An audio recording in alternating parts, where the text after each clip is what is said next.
Spokesman of the House of Representatives, Benjamin Kalu, joins us again live from Abuja. Honorable Kalu, what factors do you think were predominant as regards how you and your colleagues voted earlier today?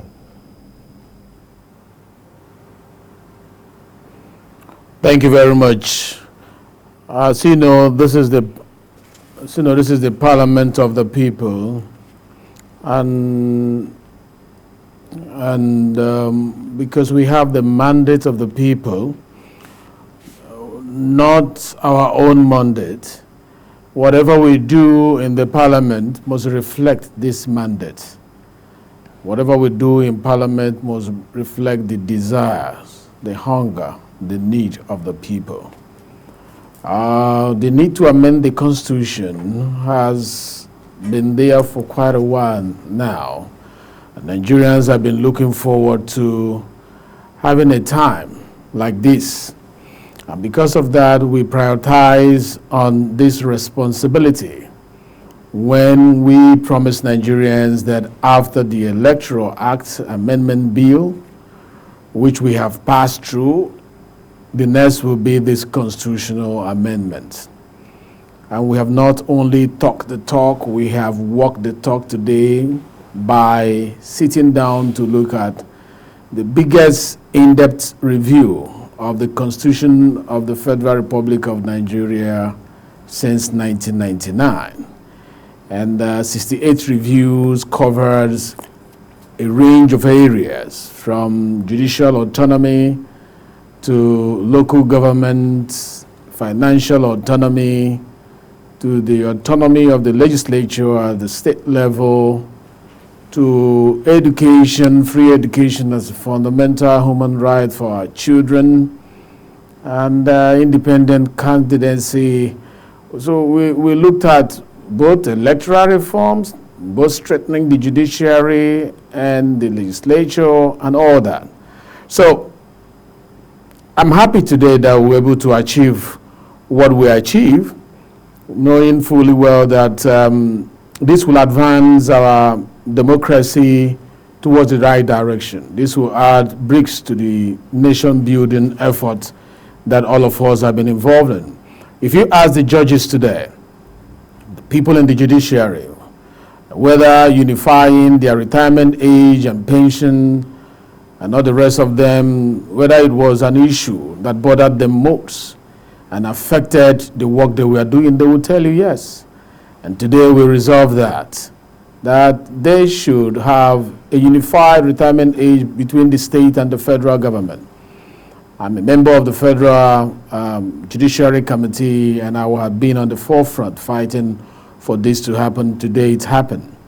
And basic education, we cannot get it right without making education accessible and available to especially the indigent people in this country.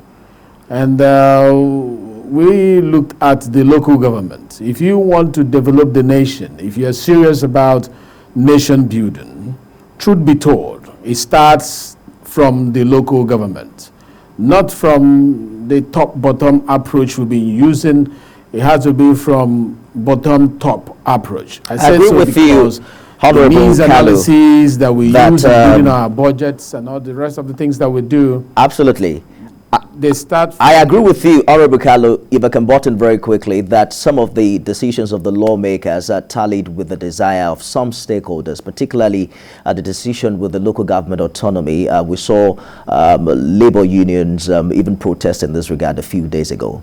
However, when you say that you voted in alignment with the will of the people, is it also the will of the people that the support for affirmative action be rejected? For the first time perhaps since 1999, we saw the First Lady come to the House herself to lobby for these positions that many stakeholders believe are very critical for the women folk.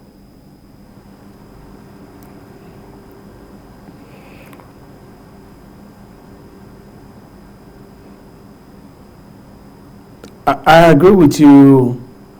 I agree with you that the desire of the people ought to go through all the things that we do, including the desire to have more members from the female folks.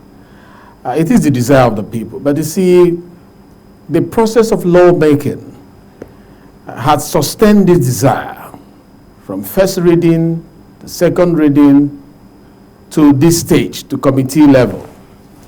And that will show you the willingness of the leadership of the National Assembly to sustain it up to this level. But you see, when it gets to voting, a lot of issues come into play. Our religious disposition, our cultural orientation, and a whole lot of those sentiments. You cannot sweep them under the carpet, at least not now.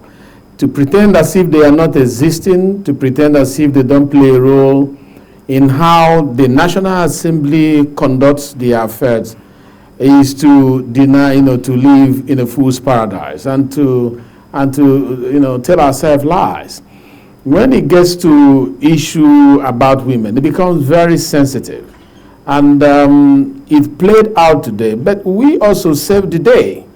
The last amendment was number 68, which has to do with 20% of women being appointed as commissioners, as well as ministers. That passed through the House today. So it is a good news for the women folks. And the ones that could not pass through today, there is another day. And like I always say, no law is cast on stones. If we don't get it right now, we might get it later. That is my word with regards to that. But a lot of things came to play, and I appreciate those who came to lobby. That shows democracy. I appreciate the wife of Mr. President taking time to come pay us visit. It's process of lobbying, and I commend her for that. Also, the minister in charge of women affairs, I commend her for that.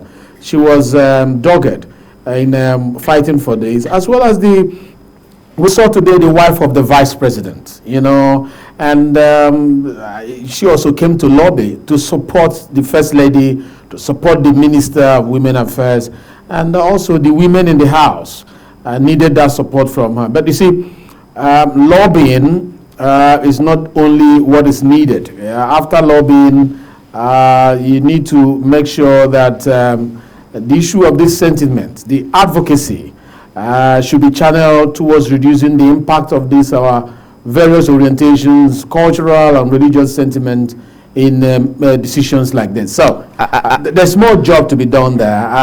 It's not yet the end of the day for women who are fighting to make sure that we'll get it right. Yeah.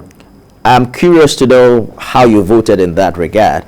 But when you say that there's another day, how optimistic are you, seeing the long route it took us to get to this place? How optimistic are you that reviews like this will be a more constant process and procedure in Nigeria?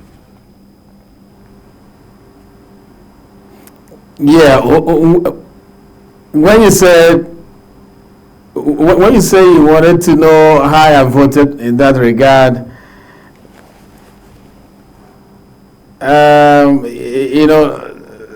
it has to do, when I speak for 360 members of the House. But if you really want to know, the 20%, I voted in favor of the 20% to make sure that the women are given the opportunity, the commissioners and the ministers. I voted in positively for that. And, the beauty of our electronic voting also is that you can have access to what all of us voted for. Now, what I say, when I say there is still hope, and you ask how soon is that going to be done, nothing good comes easy. Ours is an emerging democracy.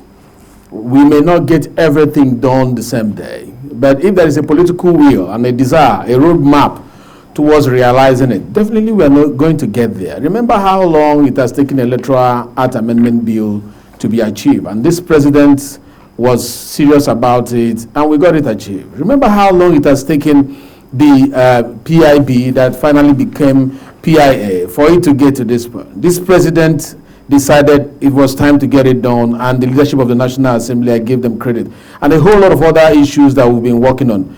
This will not be an exception. But after now, is there still any other help? Why not? We just finished with the Electoral Act Amendment Bill, and Mr. President said kindly adjust one or two places, and we're talking about 8410 of the Constitution. The same thing that happened of the Electoral Act. The same thing that happened with the PIA, and when it was turned back to us and say adjust the percentage between 3% and 5%. So if this goes to Mr. President and there is room for us to adjust one or two things, and we need to look at it, why not? And if not, so the most important thing is that out of about 68 bills, amendment reviews, about 4 or 5 did not pass through. So it's a success rate that Nigeria is committed towards adjusting the framework or the ground norm to make sure we meet the best practices among the Committee of Nations. Spokesman of the House of Representatives, Honorable Benjamin Kalu, thank you for sharing your thoughts with us on the news tonight.